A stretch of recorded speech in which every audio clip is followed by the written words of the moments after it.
ধরে বুবলির প্রেগনেন্ট হওয়ার খবর সোশ্যাল মিডিয়ায় সব সময় গরম করে রেখেছে।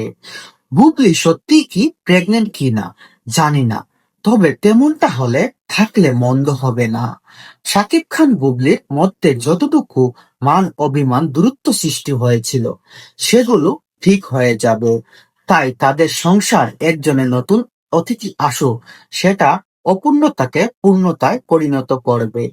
আবারও আমরা দর্শক এবং স্ক্রিনে দেখতে পারবো শাকিব খান এবং শবনম বুবলির জুটি, যা ইতিহাসের পাতায় আবার নতুন কোন রূপ সৃষ্টি করবে। আপনাদের মতামত কি? শাকিব খান শবনম বুবলি যদি এক হয়ে যায়, তাহলে ইতিহাসের পাতায় সোশ্যাল মিডিয়ায় নতুন নতুন করে এক এক রেকর্ড করবে। কারণ দেখুন, এদিকে বর্তমানে শাকিব খানের উপরে বাংলাদেশে এখনো পর্যন্ত কোনো নায়ক নেই। অপরদিকে শবনম ইয়াসমিন বুবলির উপরে বাংলাদেশ ইন্ডাস্ট্রিতে হিট দেওয়ার মতো নায়িকা এখনো পর্যন্ত জন্ম হয়নি। তাই শাকিব খান বুবলি যদি এক হয়, ইতিহাসের পাতায়